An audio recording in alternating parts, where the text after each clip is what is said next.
Today we get to sit down with one of the OG pranksters of YouTube. His name is Shapiro. He spread the gift of laughter around the internet for many, many years. And laughter is one of the most beautiful things we can ever give to somebody. So we get to explore his life. He's surprisingly business savvy, business minded, which is quite common actually in the YouTube space, but you might not know just by watching his content. But we get to sit down with the one and only Shapiro.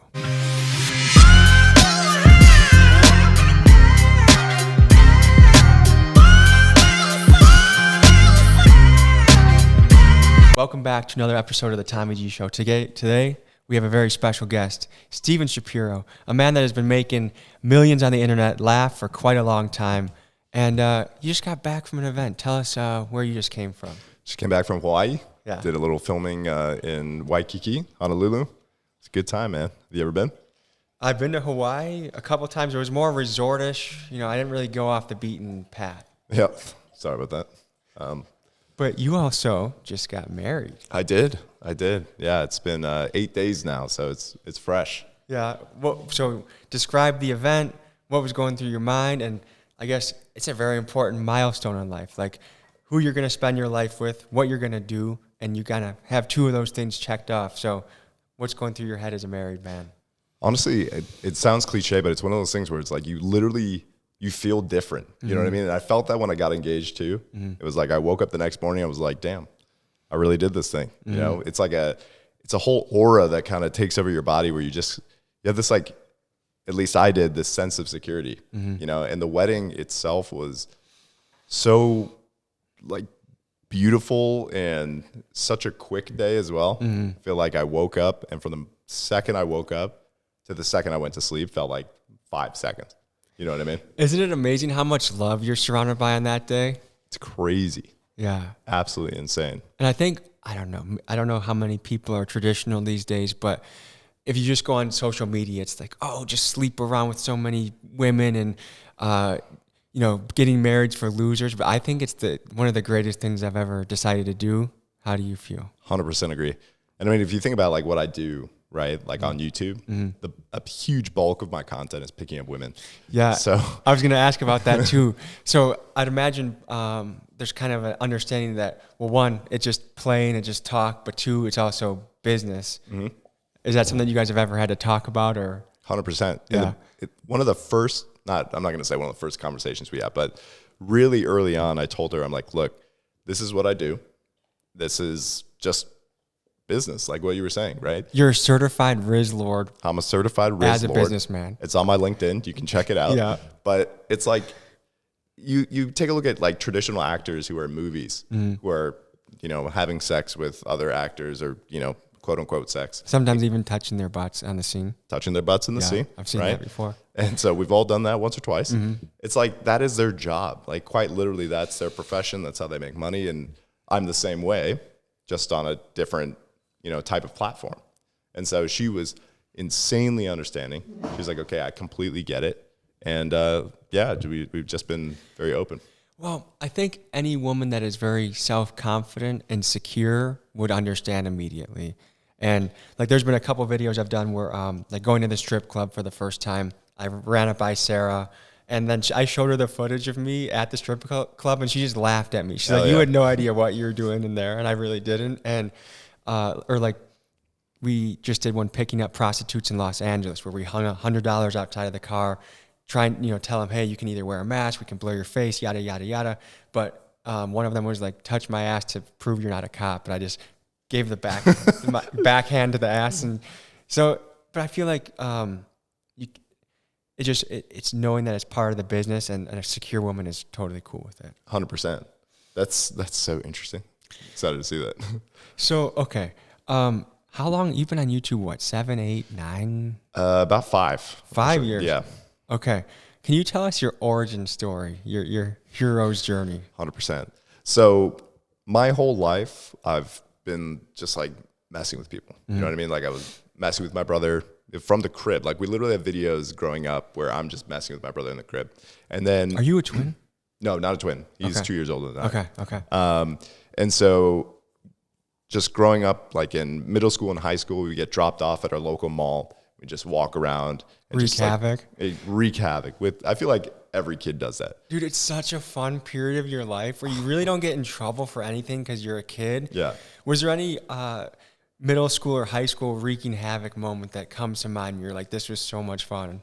Yeah. Oh, 100%. Like literally just, well, we would put fireworks in porta potties. So that was kind of, you know, our fun times there, which we never really got in trouble for. Even that. The worst that would happen is we would get kicked out of the mall. That's it. So did the mall security, were you a known entity to them? 100%. And were they like, this guy again? Or do they kind of laugh with you and like, No, no. Because I mean, like, I get it. If kids are in there just like causing havoc every single weekend, you're going to be like, all right, this is just getting annoying because it's just these kids. But yeah, it made it awkward when I would go with my parents and they would see us and be like, and I'm like, I'm with my folks. Like, don't worry. Did your parents ever know? Not really. I mean, they didn't really care too much as long as I wasn't doing anything like illegal. Or like mean to hurting. people? Yeah. Right. We're just having fun. I remember when I was a kid, dude, I was obsessed with, so we would sneak out and then I was obsessed with like putting bottle rockets in tunnel slides because it amplified the boom. Yeah.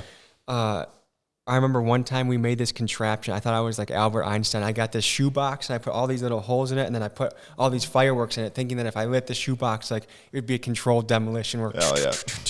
it would go off. And I think maybe we put it in front of a house of a girl that we all thought was hot or something. We're like, oh man, this is going to get her. She's like, going to want me so bad. Yeah, her family getting woken up at 2 a.m. by a bunch of middle schoolers. This is going to get us in. You know, that was it's amazing what your thinking was back then. But the thrill of being outside and like, cop cars coming, like running, hide in the bushes. I remember one time we had, it was like an air horn that you could blow into.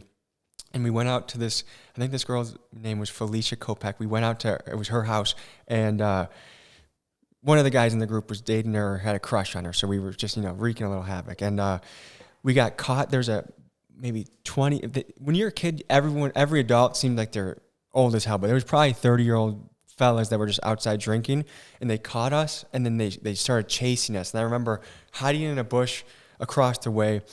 And this guy just lights a cigarette and he's slowly walking towards my hiding Terrifying. spot. So scary, dude. Terrifying. Do you remember any moments like that? Luckily not. We, again, most of the things that we did were so like harmless that nobody really got like too mad at us, which is good. But yeah. And did it ever occur to you to film it? No. I wish. I really, really wish. We would make like little films, like I feel like everybody did. So we'd have we'd be inspired by Jackass. So we'd do like little films of us like going off a little ramp, but nothing with like public interactions. What % of high school boys growing up in that era you think made a Jackass video? Because I know we did too. 90, 95. It had to be huge. I remember we uploaded that. I think the craziest stunt, I actually got this from the Dudesons. I don't know if you ever heard of those guys. 100%. Yeah. Okay. I love those guys so much. And I copied an idea that this guy Yarpy did where he got his ears nailed to boards. And so we went down on my retention pond and there's these tiny ass nails. It looked a lot more dramatic than it really was, but my friend nailed my ears to boards. Jesus. And then when we published the video, my parents, they called us in for a meeting and they were wondering if they had to get a psychologist involved. Oh my God. Like they were genuinely disturbed and frightened by the Jackass behavior and they didn't get it at all. I love it. But because it's that quintessential saying where it's like, parents just don't understand. You know what I mean? Which is interesting because what are we not going to understand that our kids are going to do? I feel like so much because the world is moving so much faster. Even a couple generations younger, I already don't understand. Like I feel like when I watch kids I coach in middle school or high school, when I watch them communicate with each other, it's like they take a blurry Snapchat of half their face and they'll be like, yo, or and that's their dialogue. Yep. It's funny to think back in the day, people were writing scrolls of 10 pages to, my dear friend, I haven't seen you in a fortnight, Yeah. And now it's sup, and it's a blurry ceiling picture. And it just, I almost wonder if a lot of the kids coming up, I feel like they don't hang out as much. I feel like one of the reason, a creator right now, Balin Levine, is absolutely massive amongst kids that are middle school, high school, and some college. And part of me wonders if it's because, well, one, I know he's very funny and he does a lot of ballsy things, but I also know that he hangs out with his friends on camera. And to me, it's like, I would never watch someone else just hang out. I would just go hang out. But I feel like the kids are like, oh, I feel like they're kind of in on the crew, and that's their vicarious hangout. I guess, are you perplexed by anything in the younger generation yet? Everything. Yeah. Yeah, 100%. And it's funny you say that because my brother is the one who actually got me into YouTube. So I had the same thought process. I was like, why would I watch? My first love on YouTube was like fitness influencers, like Christian Guzman, Max Tuning, people like that. I don't know if you know them, but and I used to think to myself, like, why would I watch somebody else do these things and not just go do them myself? And I started watching a video. I was like, and it's intoxicating for some reason. It's kind of interesting. It's like, let me check out another one. And then the next thing you know, you're like 6 days deep watching videos. You watch every single one of their videos. But yeah, I 100% agree. I think the younger generation right now is so caught up in technology and social media, which is great for us, obviously. Yes. But it's good for business, but bad for society. Yeah, does it bode well for our future, for communication skills, for being able to hash things out properly, for even being able to like call somebody on the phone or have like I've noticed, and I think most people avoid conflict, but like, because I heard a story of someone in their 30s, like they caught their husband cheating and they fucking texted him about it. Oh my God. And then it's like, okay, maybe there's something going on in this relationship that needs a little bit more analysis. But I think not being able to say difficult things in person is something that's going to only grow more, but I think it's already like fueling the divide in our country. 100%. Do you think that the younger generation will be the most powerful generation given how much is at their fingertips currently?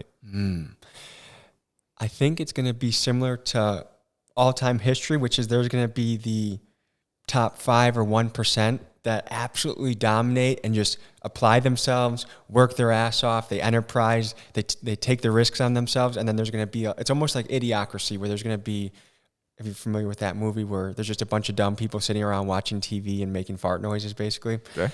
I think there's going to be just more of that, more of the 400-pound guy in his mom's house playing video games, eating waffles. But there's going to be like the freakishly innovative entrepreneurs that are the Silicon Valley elite types that are really doing well. I don't know. Do you feel like the divide of the who's made it and who hasn't, do you think it's going to keep getting worse? That's an interesting question because you have to define who's made it, right? Because I would venture to say that our, view on who's made it comes down to, financials, right? Like if you've made a shit ton of money, cursing, okay? Yeah, say whatever you would like. You made a ton of money, then you've made it, right? And I think in our generation and the younger generations, especially with social media, with, everything moving online, it's becoming easier and easier to make a lot of money really fast. Or at least pretend like you have too. Oh yeah, 100%. I just saw that you can buy the blue check mark now on Instagram. Yeah. And that really waters it down, dude. Like I'm not even excited. Like I'm hoping one day to earn that right to get it. But now when I see other people paying $15 a month and they didn't do anything, it's like, okay. I know. And it sounds like such a silly thing to be like, I don't think upset is necessarily the right word, but it's a silly thing to like kind of be bummed about. But I am, you know what I mean? Because we put a lot of work into it. And like, think about how many hours you've spent making videos, editing videos, paying people to help you with these videos. And then someone can just say, oh, fuck it, I'm going to pay $15 and I look the same as you. Do you think it actually, because it's someone that's insecure about their status, trying to acquire more status in a superficial way, which I think the only people they're going to attract are very superficial. Like if they get a woman that's like, oh, you have a blue check mark, but does no further digging to be like, whoa. It says you have 100,000 followers. You're getting 11 likes on your photos. And what have you even done to get the blue check mark? Yeah. I know that it might pad Instagram or Facebook's Meta's pockets to offer that, but I think it's a long-term, really bad business move. 100%. It's a money grab because there are going to be a ton of people who do it. And when you have, 1 million people paying $15 a month. You don't think people would be embarrassed to do it? Because wouldn't you be kind of embarrassed? No. Me, yes. But I don't think people will be embarrassed. People are like, especially when it comes to like social media, like people are so fucking insane and they just want that quote unquote clout that they'll do anything to get it. Have you noticed as you've climbed in the ranks and become a known figure on the internet with millions and millions of views, have you noticed one, having to fight any temptation of your what your platform brings you, or have you noticed anyone like you talk to them and as soon as they figure out who you are, all of a sudden like they pop back into the conversation and they start treating you a different way? Have you noticed any of that? 100%. Yeah. Especially when it comes to people who I grew up with and people who I used to work with before doing any YouTube thing. And they only reach out to me when they have something that they need, right? It's like, hey, I started this company, or hey, I make music now. Would you mind putting something in a video? Would you mind talking about it? It's like, dude, I haven't talked to you in like 6 years. Why am I just going to now promote your stuff? Mm-hmm. Yeah, it's interesting too, like what people will request of you or demand of you that you would never ask the same of them, or you'd feel bad. Like you just feel weird asking. Like there's this guy in Milwaukee that is still upset with me because he was in the Kia Boy video. He's a rapper. He's a good rapper. I like his music. And I said, yes, his buddy basically got me the connection to the video. Mm-hmm. And then he's like, hey, can you put my rapper friend's song in your Kia Boy video? And I was like, I don't really want to feel obligated to do anything, but okay, I'll do it. And all I did was ask, hey, send me the link and email. And he couldn't do that. And then I put it out and he got mad that it was like, all you had to do was send me the link. Yeah. But then I guess I've maybe noticed it more so with the gangster guys. It'd be like, you finna come to my city next and you gonna do a video with me. And it's like, almost like telling you what you're going to do. Yeah. And it's like, buddy, man, like, it just feels, anything that's done out of obligation makes it feel icky. Yeah, forced. Yeah. And I think people don't really understand as well, like, that this is our career, like this is our profession, and this is what we do. And to a lot of people, because they don't understand that, and I don't blame them for not understanding that because they're not in our position. It almost feels like fun and games, and it's like, why wouldn't you use, my song? Why wouldn't you use my whatever? Because everybody has their own ego, right? And they're thinking, oh, my song's the best. Mine's my rap song, my whatever. Bussin'. On the real. Why wouldn't you use it? Have you ever had a relationship go sour with someone because they demanded too much of you? Because you seem like you're pretty good at having proper boundaries, so it's not like it ever goes to a place where it shouldn't. 100%. Yeah, I've never really had any issues. Have you ever had a video you've shot where you've gotten surprisingly very negative feedback from, or like you've experienced the wrath of the internet? Has that ever happened to you? A little bit here and there. I did a video actually pretty recently where it was called the girl bully prank. Okay. Where I was just like on a college campus. Yeah. And the girl came up and started just like bullying the shit out of me. And so your friend that was in on the correct. joke. Yeah. And of course, like the woke heroes were like, reverse the roles, see what happens, reverse the roles. But honestly, it just got more engagement in the comment section, and that's it. So it's one of those things that even controversy, you're like, it's just good for business. You kind of just accept it. 100%. Okay, one of your pranks that I think this is how I found you many years ago, and I love it. And every time you do it, I love it. Is the hey prank? Oh man! Yeah. Do you ever get for people that back home? It's basically he yells hey really really loud, and you startle, frighten people, and then you just ask a question in a normal voice, and then you act like you never shouted in the first place, and like you're confused as to why they're wondering what's going on. But do you ever get nervous before a prank? Because I would be nervous to do that. That takes some cojones. It's like one of those things where you've just been doing it so long that it's just like, it's routine. You know what I mean? And I know this is like a really extreme example, but it's like you ask a doctor, like, do you ever get nervous before you see a patient? They're probably like, no, I've done it so many times. Even though they may find something crazy, they may see something crazy. It's their job, and that's what it is.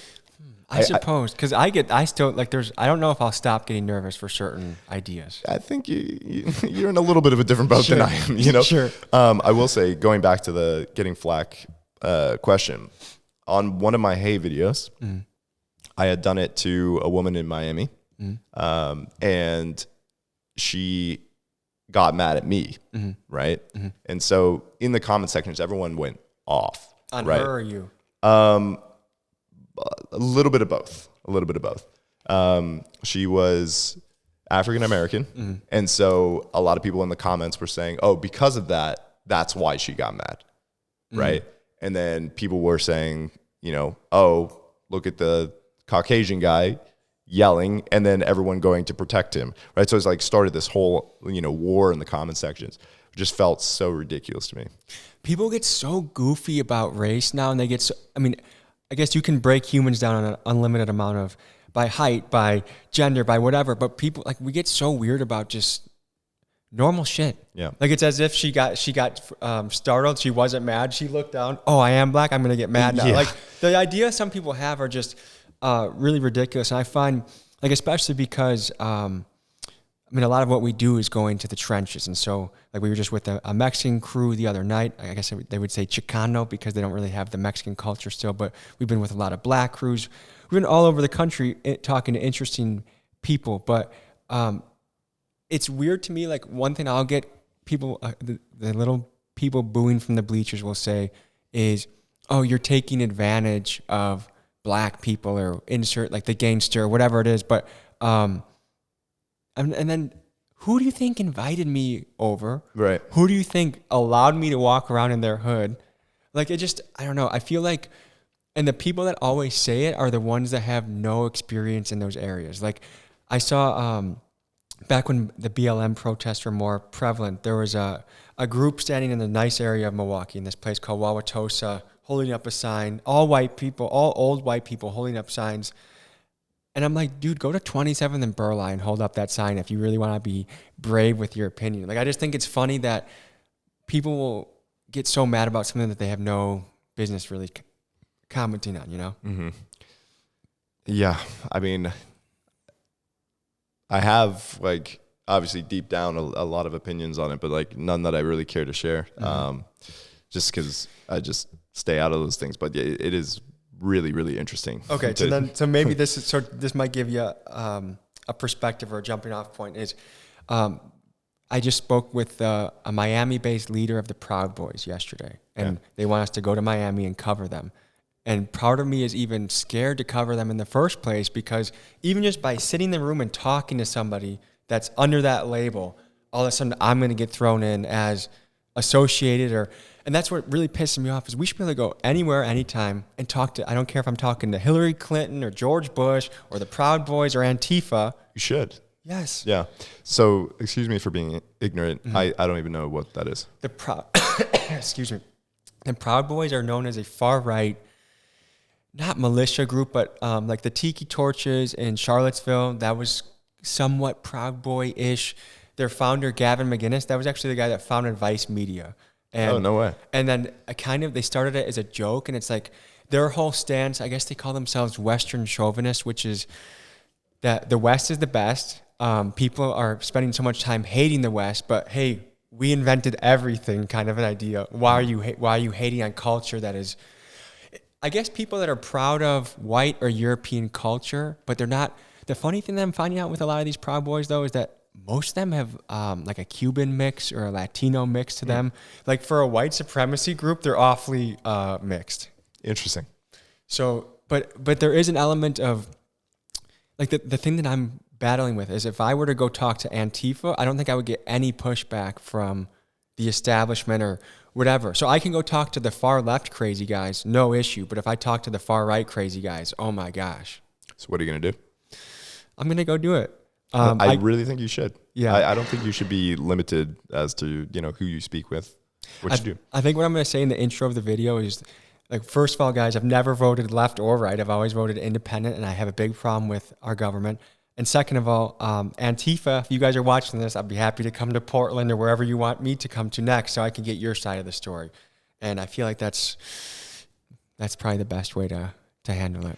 I think one of the things that I love about your videos is you're not necessarily going in there like choosing any side, right? Like, it's a very, like, neutral. You're just trying to figure out, like, their story and present their story so other people can make opinions based off of that. Yes, I think the battle I have is I want to just ask enough tough questions. Like, when we were talking to a pimp, he was like, like, I'd be bossing up these chicks. I'm like, but sir, how are you bossing up these chicks if you're taking 100% of the money? And so I think, because at some point, like, what if I sit down with like the leader of a terrorist organization or El Chapo? Like, I feel like I think I still have to ask him enough tough things to be like, it's not just hanging out and having fun and having margaritas with El Chapo. Like, you have to ask him about some sort of the impact of what they're doing. If the Mexican cartel invited you to do a video, let's just say you transition into documentaries, would you accept that offer, or would it be too scary, you think? It's a tough question given I don't do this, so like, I would very much want to. I'd very much want to. I think my preparation game would be very, very strong on, things that I maybe would want to avoid saying or things that I should say. Do you think you'd be shaking nervous going into that interview? Probably. I mean, I wouldn't imagine that they would like invite me to like a Denny's and so we could sit down and talk, right? Yeah. Like I would imagine the location we go to meet. It's a compound far away from eyes. I would probably meet at the Denny's and then they'd blindfold you and take you to wherever they're going, So like that would probably get me a little shaky, but it would just be so interesting. And I know that like it would be so informative as well that you'd kind of have to do it. Mm-hmm. One thing I love about your story so much is you're someone that you followed your gut and you've taken the gamble on yourself. So can we go back more to, I know at one time you were working a corporate job and at some point you decided to do YouTube full time. Can you tell people about that story and that chapter of your life? Totally. Yeah, it was actually kind of a crazy story. Obviously, Big Doss TV. Yes. Excuse me. So I had been watching YouTube. I saw a video that Doss did. And basically he said, like, I'm going to fly one fan out to make a video. All you have to do is follow me on Snapchat. And so I was thinking to myself, okay, this is kind of bullshit. Like, all these influencers are saying like, oh, all you got to do is this and then you'll get this. But I was like, screw it. I'll try it. So I can't remember the time lapse between that video coming out and when I got the email. You won. I won. Yeah. Oh, I don't think I've heard this side of this story. No? Okay. Wow. So I got an email and it's now like Dawson's one of my best friends, right? So it's funny now hearing or like telling this story, but I get an email from him and it just says, "You won, you bitch." It's like, that's the most Dawson thing ever. And so he announced on his Snapchat, he's like, "Congrats." And I think he said my name wrong. He's like, "Steven Shapiro." I was like, oh my God, this is crazy. And so when we were talking about dates to like come to San Diego, it almost didn't work for me because I had my work.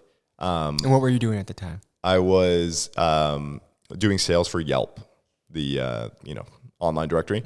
And so I was living in San Francisco at the time. Luckily, the competition was in San Diego, so it was a nice, quick little flight. Long story short, went out there, made the video with him. Do you remember what video was that? Picking up girls with a fan. Which has grown to be your specialty. I had never done a single pickup video in my life. And so... Did you know at that point you had good game? No. Because I think you are widely regarded as one of, like, if I had to bet on someone to go pick up a chick, I would hire you. Appreciate that. Yeah. I had no idea because I didn't do it too often, right? Like, yeah, I'd go out to bars and, whatever happens, but it wasn't like my prerogative. I wasn't like, yeah, I'm going to go practice these pickup lines, let alone on video. Because I had made like a couple prank videos. One that I had made was called, I titled it like Sexy Drag Racer Prank. So I put on a woman's one-piece bathing suit, went out to the streets of San Francisco and like, Fast and Furious when like the sexy girls start the races. Yeah. So I did that in traffic. And looking back on it is so weird, but also I applaud that idea. I like that. Thank you. I need to redo it. But also in San Francisco, that was so normal that people were just like, another one's out here. So went out, filmed the video. The first day was fucking terrible. Like couldn't get a number. We were also super drunk.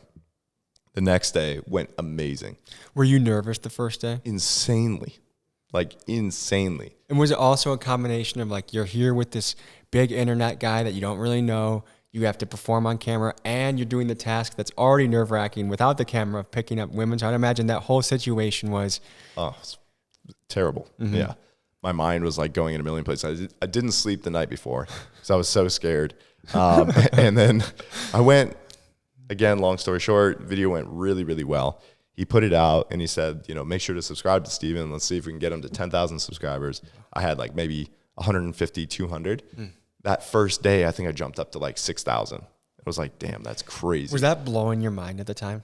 100%. That was back in the time where Social Blade had the live subscriber counter, And so I was like watching it as the video came out. Like video came out first like 3 minutes. I got like 5, 6. I'm like, all right, well, we tried. It'd be cool. And then it was like we'd go up like 100. I'd be like, whoa. And then like a couple hundred. I'm like, holy shit, what's happening? And so I remember I was at my job and like me and all my coworkers were watching this like live. You didn't have to hide it from your employers at all. No, they were super excited. That's really cool. That's cool. Yeah. And then so did that, got the subscribers. I kept making videos. Obviously, you know, having 10,000 subscribers, you can't really do much with that except just keep going. It's not like you're going to be able to quit your job. And so I just kept making videos until I got to about like, I think it was like 15 or 20,000 subscribers. Still nothing to quit your regular job about. But I did it. Just jump ship. And you had been strategic because you saved up a nest egg, right? So you could kind of jump off. And did you give yourself a timeline like, hey, if I don't make this many subscribers or this many dollars? Or no, I was just like, screw it, I'm doing it. Did you enjoy your job at all? Parts of it. Yeah. Parts of it. I enjoy the people, I think. That was like my number one in the environment. Because I would guess a guy that is as silly and goofy and smart and funny as you'd struggle in the corporate world. The stuff like the buttoned-inness, the procedural. It's all I knew. It's all I knew. And so you didn't feel this like deep desire to get away from it, or like there was this void in your heart. Like to you, it was okay, but when you saw this other opportunity, you just took it. Yeah. But you weren't like staring at bridges, measuring the height of them, saying, I need to get out of this thing.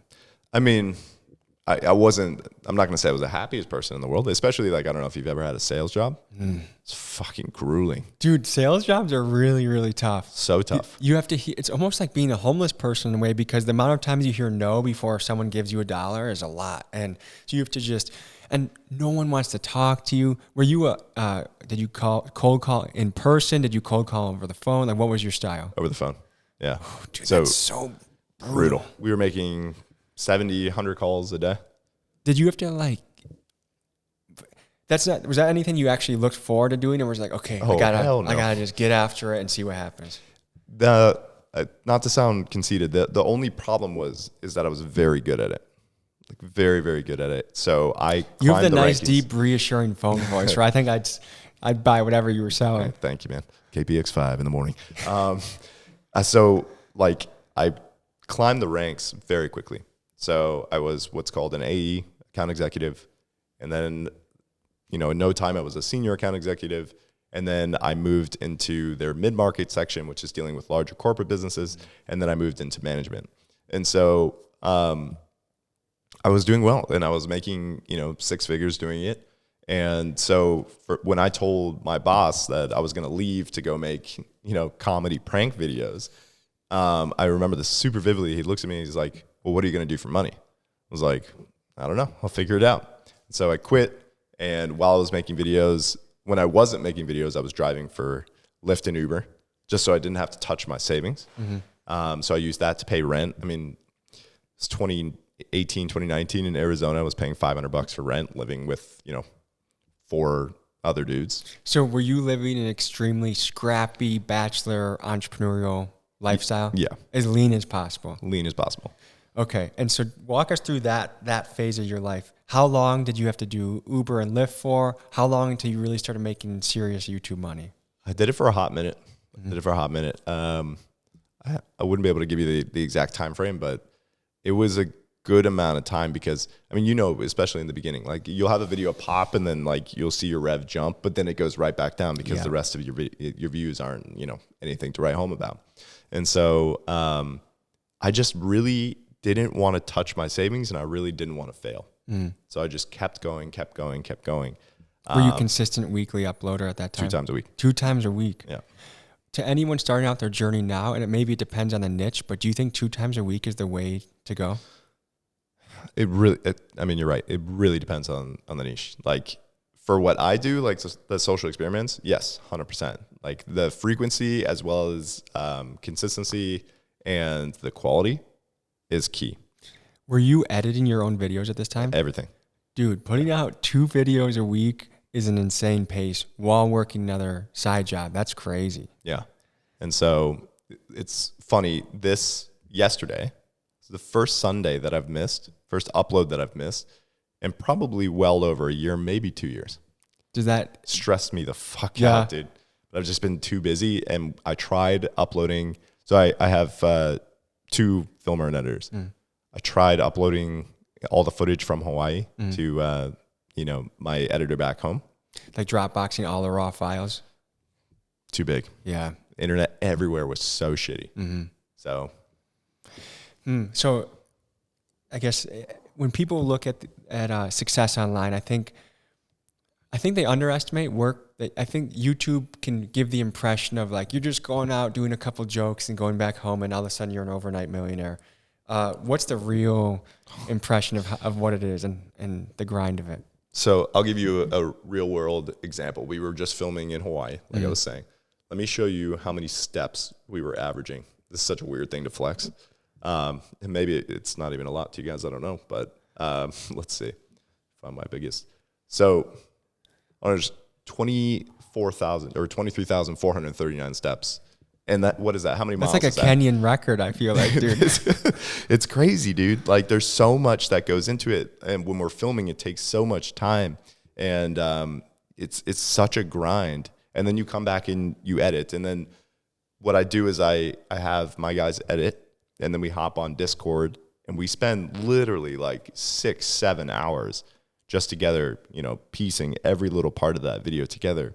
And it's just, people think it's what you were saying, like go out there, make a couple jokes, come back, pop it into iMovie, upload it on YouTube, and you're done.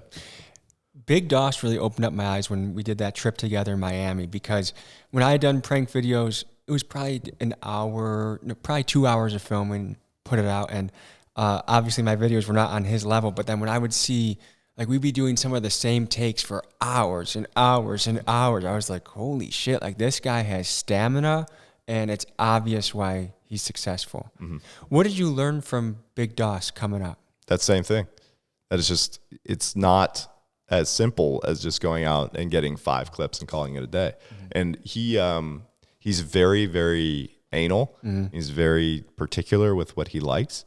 And I'm still learning that from him, to be honest with you, because like there are a lot of times where I'm like a little bit more lackadaisical, because like the empathetic side of me sees like my 2 filmers out there, and I'm like, damn, I'm tired, they must be tired, right? So I kind of want to like let them go. But at the end of the day, it's like, this is a business, and we should all be on board, and we should all be like hungry and excited to make this shit work, So I'm not by any means saying like he doesn't care about the empathy side, but he is just very persistent, and the business side kind of takes over. And that's what I'm still trying to learn from him, because I'm just a little too soft. The other thing that is really opening my mind in the YouTube world is, as far as what's possible, is seeing guys make billion-dollar brands. Logan Paul and Prime, Nelk Boys and Full Send, and the Happy Dad drinks. And do you have any sort of, well, one, does it blow your mind too that that's even possible? And 2, do you have any sort of ideas of this is where I want to take things next? Yeah, so definitely blows my mind. But, here's just my opinion on like what I do and my capabilities of creating something like that. I almost see like my genre where it's typically just like we go out there and we make a prank, we post it online, right? Like I'm transforming my content now to include the vlog material and more, substance in between. So people get to know you as a person. Right. So when it was just the prank, I almost felt like a cartoon. So it's like people really enjoy watching it, and they love watching it. They'll come back and do it again to see another episode. If you announce you're running for mayor, it's not like shit. Yeah. Everyone's like, what's this cartoon doing? You know what I mean? Whereas when you think about the people who have the largest brands, right? Like Mr. Beast and Feastables, or just Mr. Beast period, Nelk, Full Send, Logan Paul, Jake Paul, like they're all personality. People are invested in them, and not, just come watch for a second and then hop off. And that's what I'm trying to kind of create here. Yeah, and to think, like I know guys like Danny Duncan, Balin Levine are selling out shows and doing full-on tours. Yeah, is just It's exciting to me to see people tasting a lot of success in different categories, and it's like, could I make a 7-figure clothing brand one day? Could I launch a pull-up bar or a product? And but there is like you have to be that upper echelon, almost cult-like fan base to get there. Totally. And okay, so what did your parents think when you quit your job to do funny prank videos? So, like mixed reviews, like, because at the end of the day, not saying this is necessary whatsoever, but this is my story, right? At the end of the day, I have in college undergrad education. I also have an MBA, right? So if all fails, I have something to fall back on. That's like traditionally spoken as, normal and safe. I can always go get another job. And really, I mean, with sales, you don't even need those things, right? So they were always like, okay, this is a little weird, but, go for it. So they didn't think, oh my gosh, you had a very promising career. You were so successful. Why'd you throw it all away? I mean, that definitely crossed their mind, 100%. But also, they weren't supporting me financially. So like if all else failed and I lost all my money and it didn't work, they're in the same position. It's not like they're giving me, monthly allowance or paying my rent or doing anything like that. So what could they do? I was, 20 something years old. It's like, I'm an adult. What are you going to do? At what stage in the YouTube game did you meet your wife? Fully established. Okay. How many years ago was that? 2. Okay. So, and a half. And how did you meet her, by the way? Ironically, Hinge. Yeah. Yeah. That's probably the best platform I've heard of so far for finding true love. Yep. Maybe your wife is in the same regard. Like I know my wife could care less about, like, she never's like, tag me in that post or no.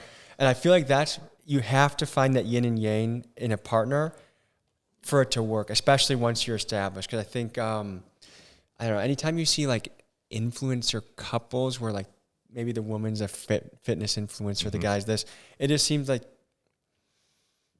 it would be rare for it to work out. Right. Like someone's got to be able to say, I'm okay with the private life and I want to just be normal. Do you think that's a necessary dynamic in a relationship or? I wouldn't say necessary because there's always anomalies, right? But like, I think it's a good thing in a relationship, especially given our scenarios. But she did not give 2 shits about being in anything that I was doing. Like I would have Instagram stories and I tag everybody but her. Never once was a problem. Never once was even a discussion. It's like, oh, why didn't you tag me in that? Never once. I had a previous girlfriend I remember a very painful car ride where she was like, when are you going to stop doing YouTube videos and making rap music and like kind of grow up? And I remember just like this sinking feeling in my chest of just like, but this is stuff I love to do. And like when she would go run marathons, I would train with her. I would help her on the marathon. I would go with her family. And then to hear like the things that I actually cared about and like liked outside of my job that I really preferred not to be in, it was a killer. So like, did you ever experience that in relationships or? No, actually. I was never, because like when I started to be in any sort of like actual relationship was when I was like doing okay on YouTube. When, I don't know if this is to your wife or to your parents or to your friends, but like when you made your first like really big YouTube check, like how surprised were like, because I think people, it's hard to comprehend what is possible on the platform money-wise. Like, did you get any reactions of like, holy shit, Steven, like this is real? Yeah, I didn't really share too much with like friends. You know what I mean? Because it's just like, what's the point? But yeah, my family was definitely like, wow, okay, well that's interesting. And then it kept happening. And then it's like, okay, this actually makes sense. This is a actual career. And then I think it's so important to like be strategic with what you do with the money that you're making as well. Because I know so many people are, buying expensive things that are, not going to do anything for them. So, yeah, I know you've made plays in the real estate market. I guess I don't know what you want to get into, but like, to me, what I look at is, well, one, just with strikes, YouTube could be literally gone today for me. But 2, there's always an arc to everything. And I'm hoping that I'm making content that's somewhat evergreen so that I can continue to do this in 5 years or 10 years. And who knows if when I have a couple kids, am I going to want to go, get guns pointed at me by gangsters? I don't know. Maybe. I mean, I think I won't know until the kid is born. But I think being aware that there is an arc to everything. And I don't know if do you see real estate as your primary way? Because you're never going to go back and get a real job after this, right? No. Never. Okay. Yeah. Real estate for sure. 1,000%. Have you thought about what you want your next chapter to look like? Because I think in real estate or in general? In general, because I don't know about you, but this right now gives me so much purpose and meaning and direction and excitement. And the thought of YouTube deleting my channel, like I don't know how I wouldn't somehow end up in some crazy depression, because it's like finally I have something that I love that I'm chasing. But there is going to be another chapter, one way or another. Have you thought about what you want that to look like? Full-time real estate investing. Yeah. I'm just very passionate about it. I'm not sure why, but it's something that I really, really love. I find it so interesting, and there's so many benefits to it, let alone providing something for people.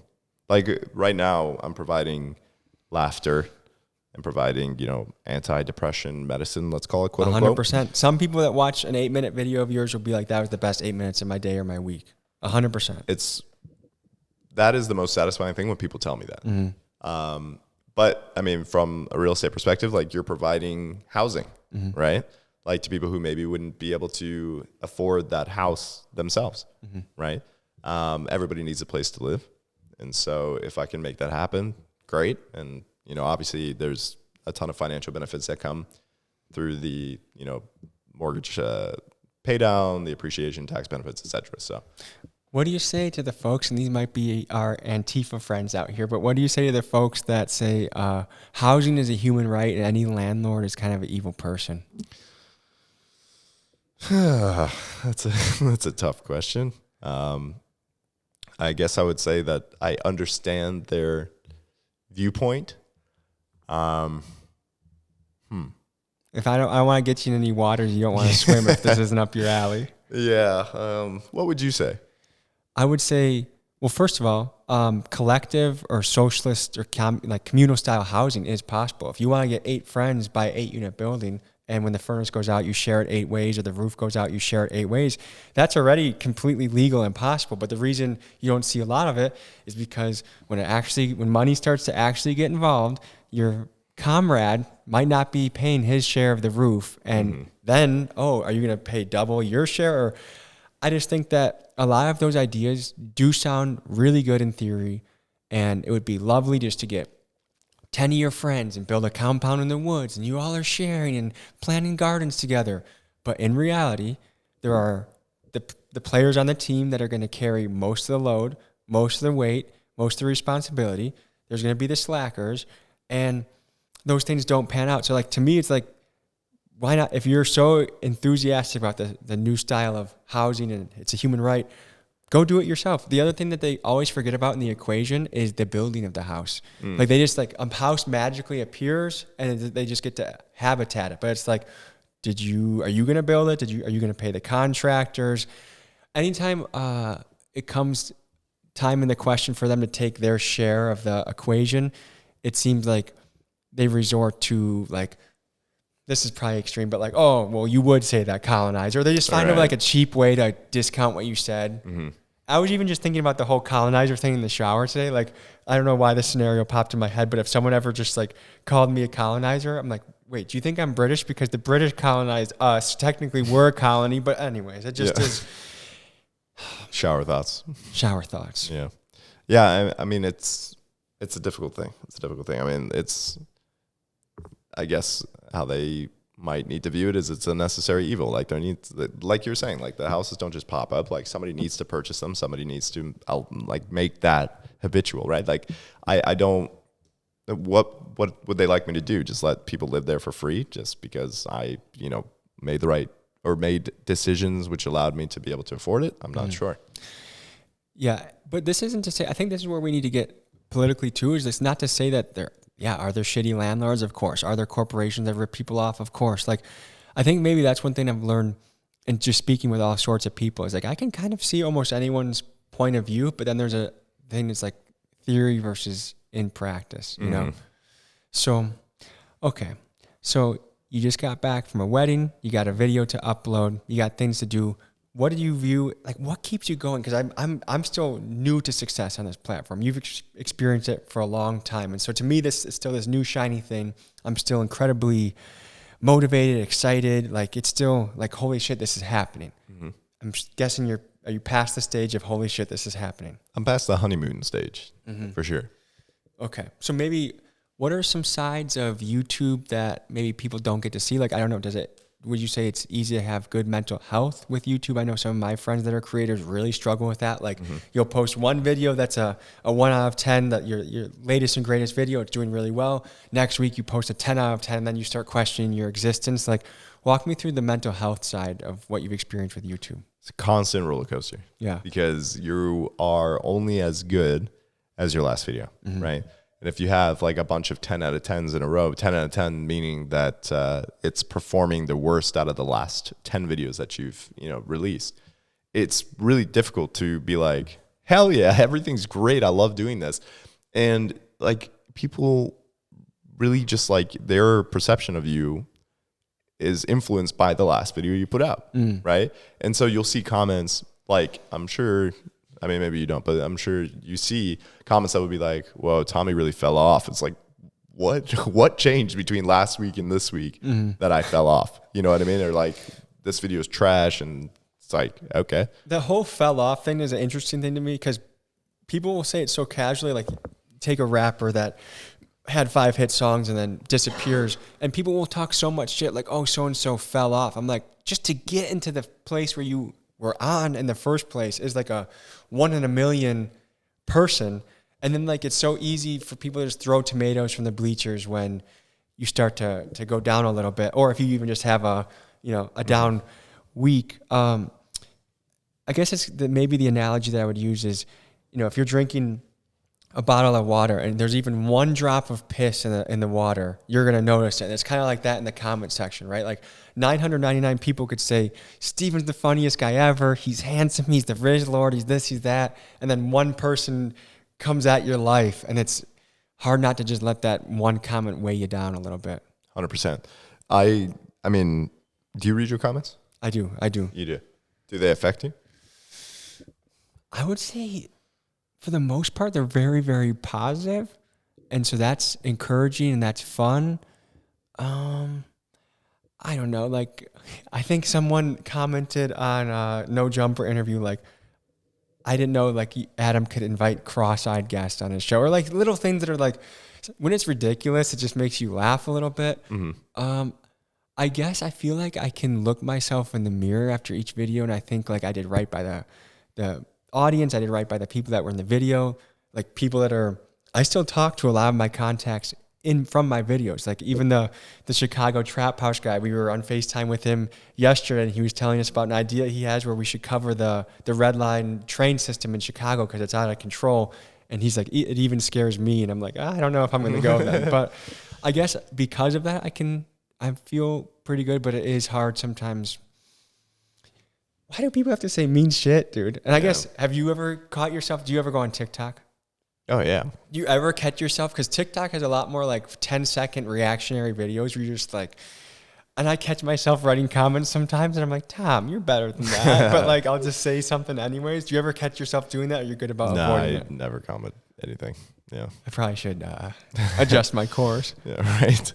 I think if it's something like so outrageous to me where it's like, I don't know, like you get a 600-pound lady that's like, this is healthy. And it's like, bitch, it's not. But, yeah. But I probably should resist my.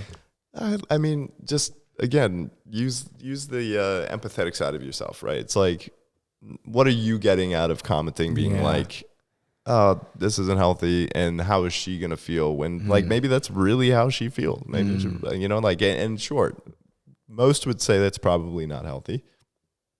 But why doggy pile on a negative emotion when it's not going to do you any favors? It's not going to do the person reading it any favors. Yeah. And Now I feel like a dumb little monkey for some of my comments, but it's good. It's good to learn. It is what it is, man. Speaking about the ridiculousness of the internet, your dog here is kind of a YouTube star. He's a sensation. Can you tell the people about that? Yeah, so he has 60,000 subscribers. He posts probably 2 times a week, and he pays his rent here. That's for sure. You still are paying? You're doing 2 times a week. Wow. It's so funny because Jace, who's been my filmer and editor for over 2 years now, like that's part of his job description, to come here and film videos of Scout. And does he think of the concept? You think of the concept a little bit of both, or? It used to be me telling him like, hey, let's film this. But now I'm like, Jace, just run with it, whatever you think. Because the videos are so simplistic. You know, it's like Scout reviews mangoes, Scout reviews McDonald's, you know? And it's so funny because whenever Scout hears his voice, he gets so excited. Because he knows, like, oh, Jace is here. That means I'm getting toys, I'm getting treats, I'm getting something going in the car. So he loves it. Does he change it all when the camera's on? No.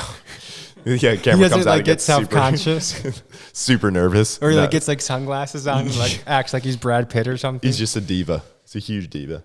But no, he's like so spoiled, and we love him so much. Like obviously, money aside, YouTube aside, he's the best dog.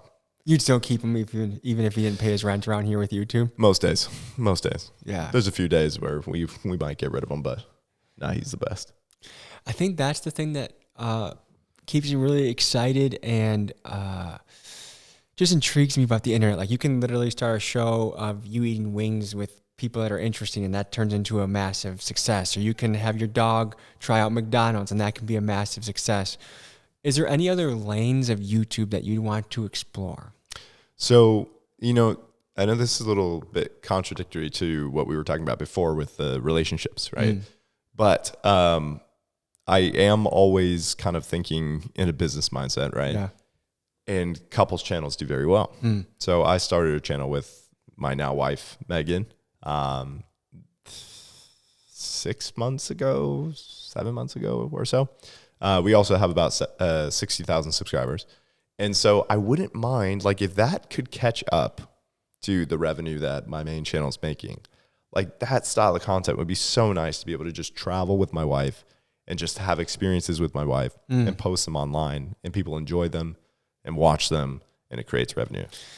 On one end, I look at that and I think, like, what a cool way to share a healthy, happy relationship. People can watch that, observe, and and it's also fun watching people that love each other hang out. On the other thing, the thing that would scare me with my wife is like too much, like, do you ever get scared like it's going to be too performative? Like everything we have to do has to be like, oh, like, Yeah. you know what I mean? Do you ever wrestle with that? For sure. Yeah, there's times where her and I are like in an argument or, you know, not feeling, you know, excited and tired, whatever.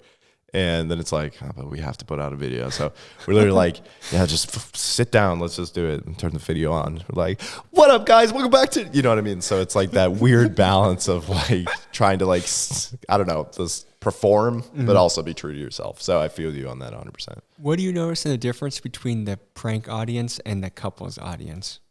There's a lot of spillover from people who want to see like, okay, I only know this guy from, you know, picking up girls and, you know, yelling hey at people, right? Yeah. So it's like a lot of people are like, okay, I want to see what he's like when he's not doing that. So we get a lot of spillover, but the majority, it's a lot more woman dominated on the couples channel. Which I would imagine is a much higher CPM because women like that. They are the primary spenders in the family, shall we say? Yes. And in a good way because they wear that hat, they take that role. Have you had any weird, I don't know, stalker situations or just weird encounters with folks on the internet? Nothing too crazy. We've had like a handful of times where we'll be at an Airbnb and people were like, hey, I know you're staying at 1411 South Rodeo Drive, or like, you know, something where we'd be like, okay, that's weird. How do they know? Yeah, I don't know. They see us go in there, I guess. And then they just text it out, and then we get DMs about it. But like nothing too crazy. We do get like, so we get recognized quite a bit. And so people in public will come and talk to us and be like, I love your videos, and they'll start talking to us. The only thing that's like a little bit like okay, I wish this wasn't happening is when people are like, do you mind if I come with you and like watch you prank?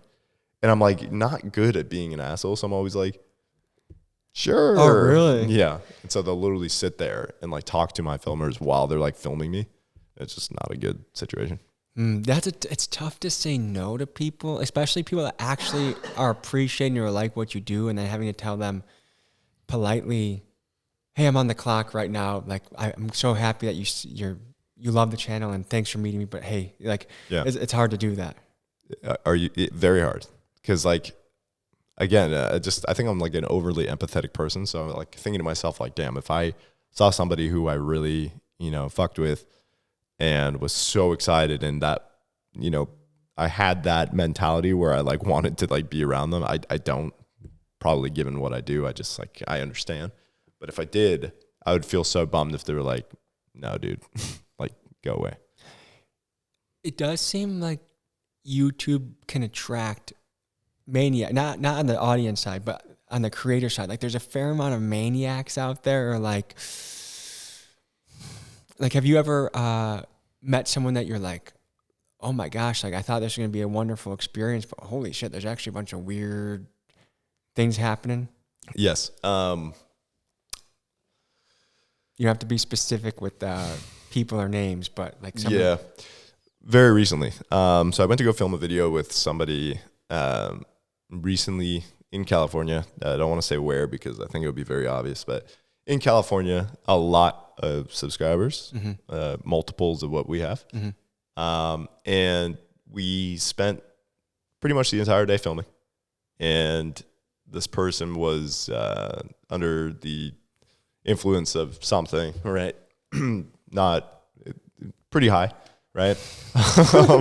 And basically we filmed the entire video. Like it was going great. Everything was good. And then just something kind of like, the switch flipped, and this person was just like, yeah, I'm not really fucking with this anymore. Don't use my shit. And then just walked away. I was like,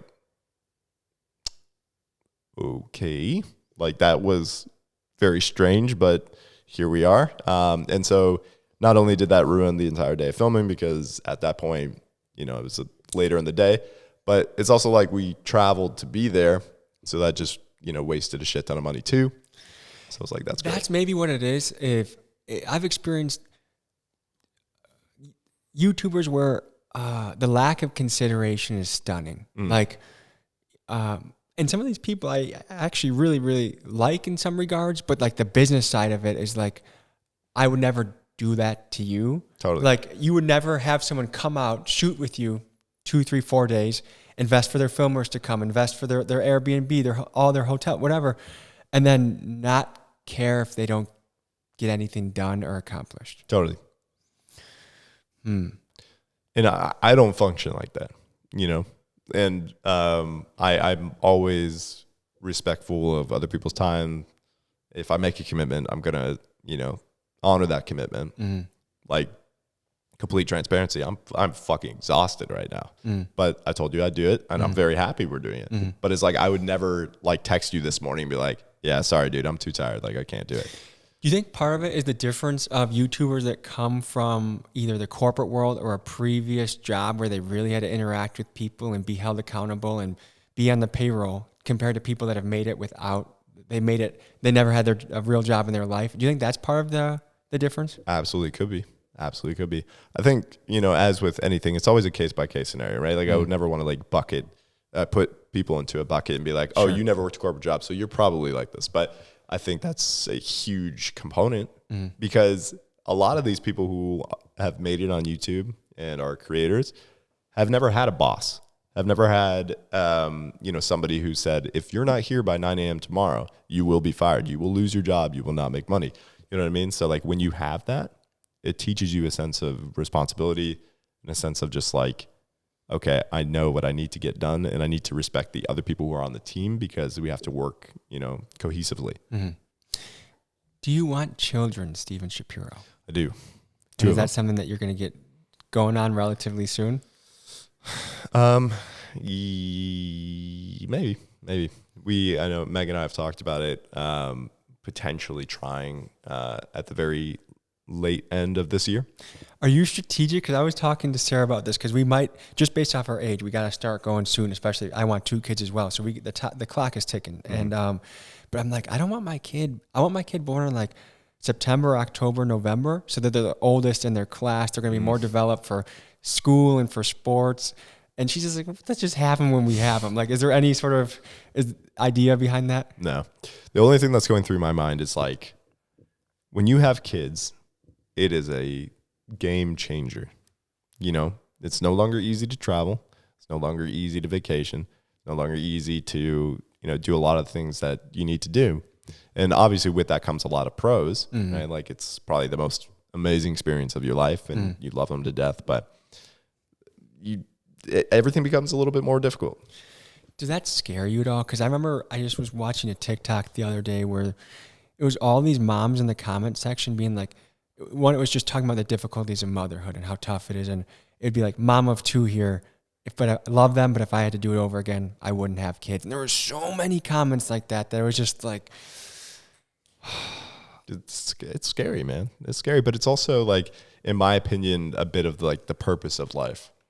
Yeah, that's what really keeps me grounded. Is I think I'm confident that if I'm 50 years old with my wife and we don't have any kids, we're gonna be like, what the hell did we miss out on? Yeah, the greatest thing that you can possibly do in life, and we just decided not to because it would be a little bit more convenient because we wanted to go to yoga a little bit more often, or you know. Yeah. So, do you think you'll still be uploading at the pace you are, twice a week on the dog channel, your channel? You and your wife's channel, you think you'll keep the same cadence? 100%. Yeah. Okay. So it's almost like the baby, maybe this is the new age of parenting, is you don't stop your life for the baby, but you bring the baby on board to be, because the ship is running. The reason the baby's going to have the lifestyle it's going to have is because of what mom and dad are doing. So why put the damper on that because they're born? 100%. Yeah. But I mean, that is another reason why I'm so adamant and passionate about real estate, is because, you know, a lot of people think that real estate is like a get rich quick thing, and it is certainly not. But there is the definite possibility of creating a very lavish passive income. Yeah, I think people think like if you own a couple houses, like, oh, you can retire, you're rich. It used to be like that. It really did. There used to be way more margins in the game. Yeah. Because I know some investors that if they cash flow $100 a month on a $200,000 or $300,000 property, they're happy about that. And then even if you go to the absolute trenches, like, you still only might make $600, $800 a month on a really risky investment that has a lot more headache, a lot more, like, just the things. I think going back to our Antifa friends, I'll tell them a little bit more about the real estate game so they might understand why we charge for some of these things. Like, countless times, like in a duplex situation, one of the tenants will call me upstairs and be like, she be playing the music way too loud. Like, can you tell her? And it's like, can you walk downstairs? Yeah. Knock and say, hey, please, you know, can you? So, like, you have to babysit a lot more. And then, hey, when the first, like, we just had a really rough winter week where two furnaces go out. And can you foot the $4 to $5 grand bill for each furnace to, like, have you been disciplined properly with your savings so that you can just do that? Because that's a good chunk of money to most people in the world, you know. And so I think real estate is definitely a game that it's the long term, and you have to really know what you're doing and be in it. Because I lost so much money at the beginning, dude. Like, I had no idea what I was looking at. Like, I remember the first 4 unit I bought was, the last landlord was a total slumlord. And so, like, in one of the bathrooms, you could literally sit on the toilet and see through to the basement. Like, there was like a mist, like, there was some wild shit in Milwaukee, dude. For people that want to read more about real estate and what Milwaukee is like, read the book Evicted by Matthew Desmond. It is an eye-opener of slumlords, but also I've seen, like, the worst of tenants. Like, the first tenant I ever evicted. So I really had to practice boundaries, because I used to just, like, let people walk all over me. I didn't have much authority. And there was a tenant that was 3 months behind, and I finally said, like, I stopped listening to their excuses, and I finally started the eviction process. And then they had to leave, and you have to pay for the lawyer, you have to pay for the eviction. So you're like 4 months behind.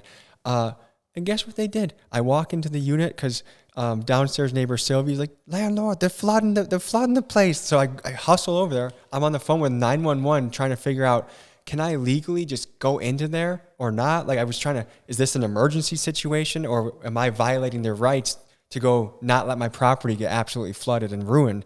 And I go up there. The lady had fled. I guess there was like a domestic abuse situation. This is really common too. I see this all the time in Milwaukee where the parasite boyfriend that doesn't have a job somehow moves in, beats the shit out of the woman that has the job and keeps the place okay. And so anyways, she had left and then he was laughing when I got there and he was put chicken grease all over the floor. So he put chicken grease on the floor. So he was flooding the bathroom and then he turned the heat up as high as it would go and opened up the windows. And I'm just thinking, buddy, you owe me about $3,000 right now. If I owed you $3,000, you would put a hit on my life. Like there's people in Milwaukee, I'm not even kidding you, that have died over $5 or $10. I'm sure, yeah. And so, and not to say that's always the tenants. I've seen terrible things on the land. I've seen roofs where the roof is so messed up that there's a hole in the first and second story ceiling. Like literally there's wood piling down into the first floor and it just drip, drip, drip. And it's been like that for 4 years because the landlord didn't fix anything. And somehow, like, so it is a game that I think is worth getting into, but you definitely have to be careful. But you invest in a much better market. You don't deal with any like ramshackly nonsense. No. Yeah. And there's obviously pros and cons to everything, right? Like, fortunately with what I do, I don't deal with any of that. It's just different market, different tier of real estate, different class, let's say. Yeah, you go to A-class markets. Right. Which, I mean, pros and cons, right? Like, because that's more of the appreciation play, right? You're not really cash flowing heavy right away. But when it appreciates, you're going to have a nice poker chip on the board. 100%. So in 20 years, when all the mortgages have been paid off by other people, it's going to be millions of dollars of real estate. Yeah. But like, for example, I have a property right now and, you know, everyone has their opinion. So I'm sure someone will comment on this. Like I have a property right now where I'm cash flowing $14 a month. But I get the tax benefits. I get, somebody else paying off the house for me. And I know it's getting taken care of because the tenants have been, aggressively screened. And through my property management company, I also have eviction insurance. So like that covers legal fees if I needed to. So is the house totally done from top to bottom, renovated? All the houses look fantastic. Yeah. Okay. So there's really no maintenance cost that you have to... No, although my Airbnb in Scottsdale has a roof leak right now that I'm getting fixed. But you budget for the CapEx. For Airbnb, I know Airbnb, like people are clowning on it, saying that some of the fees have gotten out of control, or like they'll charge you like a $400 cleaning fee, but they'll ask you to like dust under the couch and like clean everything. What has been your experience in the Airbnb market? You need to make a lot to make a lot, right? You need to gross a lot to make a lot. Because there's a lot of expenses. So many expenses. It's crazy. Have you ever had like a college frat party crew come in and just completely go wild in the place? Are you pretty good at like, do you manage that yourself or do you hire? Okay. Yeah. And he's really, really good. He's really good. He's very on top of everything. His communication's fantastic. And yeah. And he lives down the road from it too. So you operate at a very high pace. You have 3 channels that you're consistently dropping on. Do you ever get to give yourself peace? And is that maybe you're a guy that doesn't like can you just go out into the woods for 2 weeks and have a book, or do you go insane? Go insane. Yeah. So how do you find peace in this life? I don't. No. I know it sounds sarcastic, but I don't. It's I constantly, Megan hates this. I'm like incapable of just like vacationing. Because all I'm thinking about is like, shit, because I'm vacationing, I'm not doing work and I'm not making, more. Do you picture that being the way you are till your dying day? Or do you think one of your big life tests is going to be figuring out how to be more at peace? I hope I'm not like that until the day I die. But I mean, I also say to myself, like, okay, I need to get to a point where I have, X in liquid cash, X in, passive coming in every month. And then I'll be okay. like I look at these people, I look at these very wealthy people, and I look at how they function and how they live their life, and how, and again, nothing's ever how it appears, right? But I know some people who are insanely wealthy, and it seems like at all times it's just very, you know, relaxed and peaceful. It's like, I'm going to go out for breakfast, lunch, and dinner. It's no problem. You know, like, oh, we can do this, no problem. And I know they have their stresses, and they've gone through stresses to get to where they are, but like that's where I want to be. So do you feel like once you unlock the certain amount of wealth and income that you'll be able to relax, like your body will let itself relax? I don't think I'll ever be fully at peace. I don't think I'll ever be fully like decompressed, but way more than I am right now.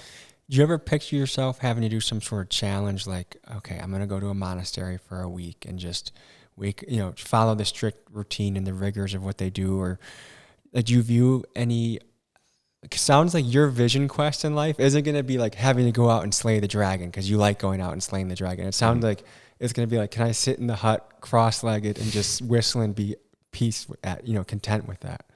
Yeah. That sounds way more difficult than slaying the dragon. And it's funny, Megan, my wife, has tried to get me to like do some meditation. I sit there for like 2 seconds. I'm like, all right, fuck this. I'm out. This is stupid. Let's get out of here. Yeah, I'm done.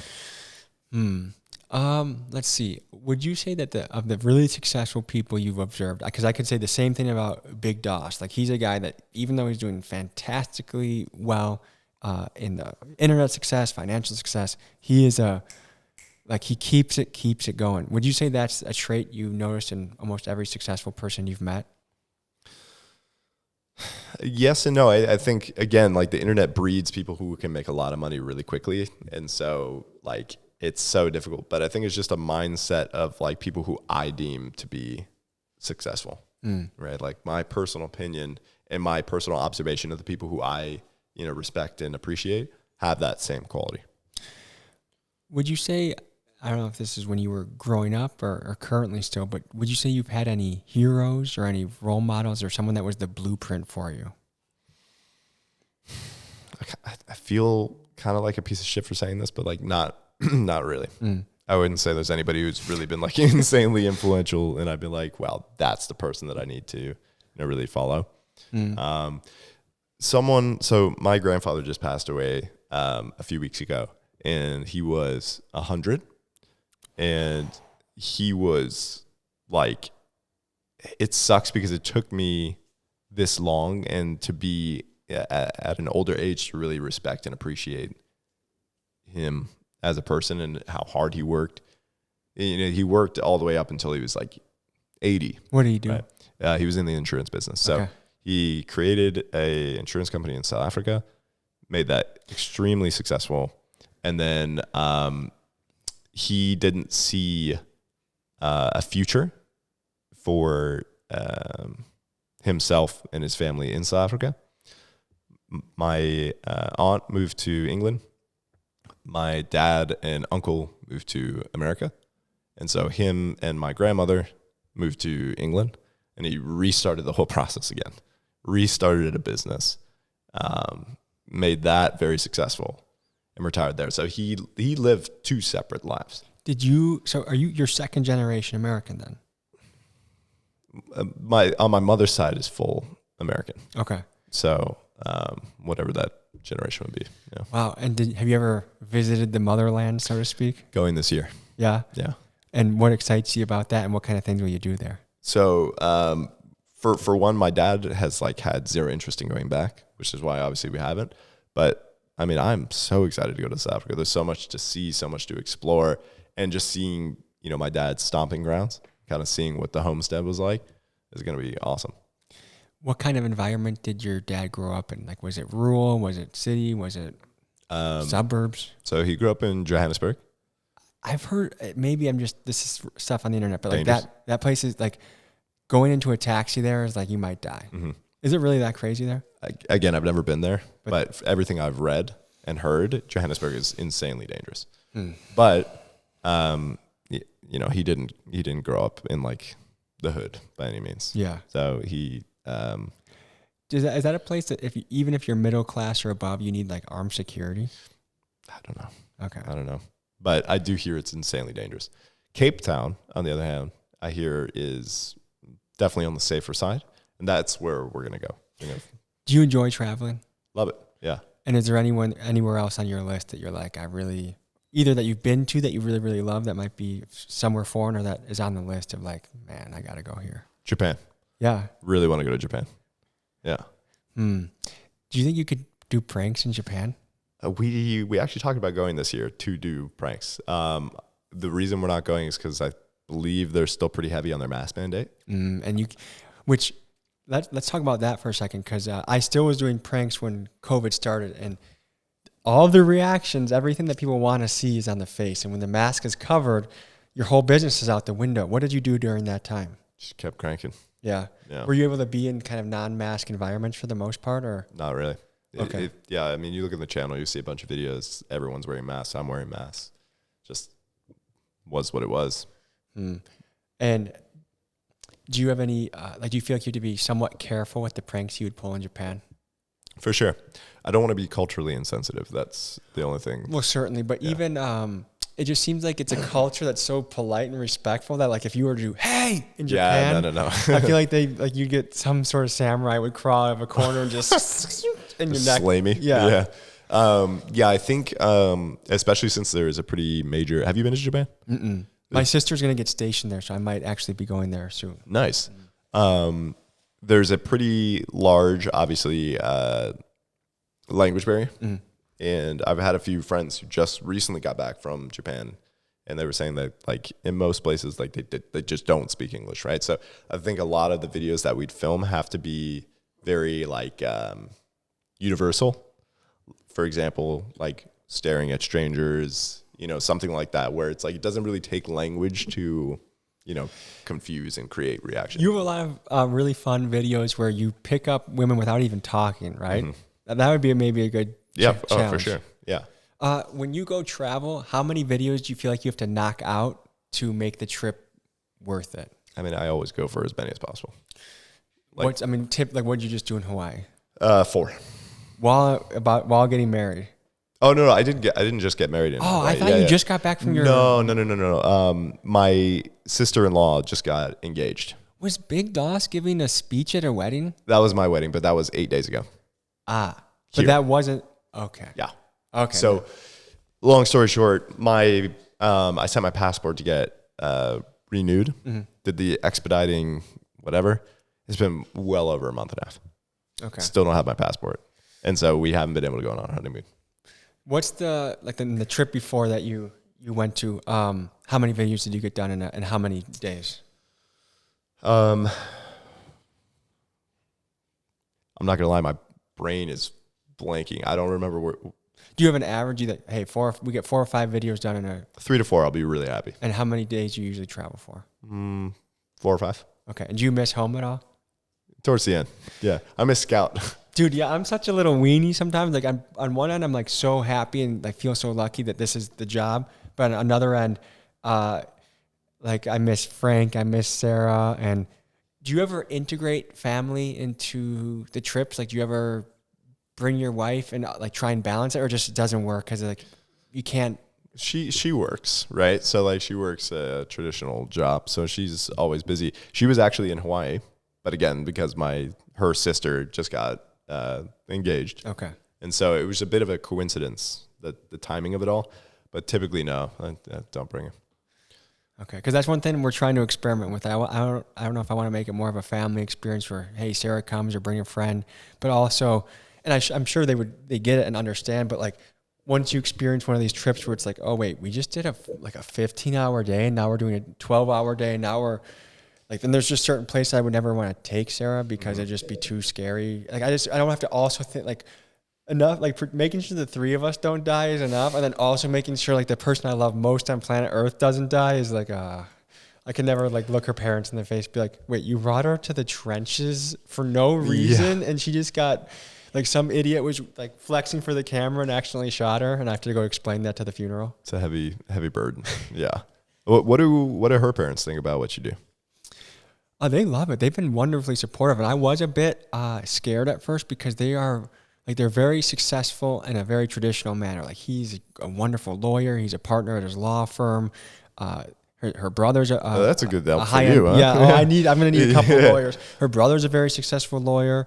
So like part of me is like, oh man, like I hope I measure up to their definition of success, or like, are they gonna find this too risky, or like just some of the video topics are really, you know, to some people are out there or a little much, especially in a traditional sense, but they've been wonderfully supportive. And like she even buys merch and like gives out to like different people in the family. Like, oh, here's a Tommy G ski mask for when you go skiing and stuff like that. And love it. So it's been, but Sarah was scared to tell her parents at first. Cause I think when I first met her parents, I was still doing pranks and she's like, let's just not bring it up. Like they find it, but let's not bring it up. And then when it started really catching success, then it was like, okay, I think we can mention to them what's going on. And then, Sarah, last week was the first full week of she's joining the team full time to do bookkeeping and handle the merch and handle with things behind the scenes. And also just, to me, the biggest thing that we can chase is freedom and lifestyle. Like this is what I hated about the old job was you have to ask somebody, like if you have to, like when my kid has a baseball game, I'm not going to ask my boss, can I watch my kid play baseball? I'm just going to go do it. So I think, and then traveling more, like we've been on the road a lot these last few weeks. So going places too where we can just take it's a 3-day trip and we don't have to ask a boss for nobody. We're going to enjoy some time in the woods. We're going to have a good time. And so we have to pack up shortly to go to the airport. But Steven, can you give the people some advice, some perspective, some encouraging words that we can leave them with here? Yeah. I think one of the hardest things in life is to find, based off our discussion, right, is to find inner peace and inner happiness, right? I think at the very least, and I'll kind of take my own advice here, try to find at least one thing every single day that brings you just the slightest glimmer of inner peace and inner happiness. And I think over time, it'll compound and you'll become happier. The idea that your actions become compounded, and if you follow the things that you love, eventually you have a life that you love. Amen. Pleasure, brother. Appreciate you, man. Thank you so much. This has been an episode of the Tommy G Show, and we will see you guys next week. Peace.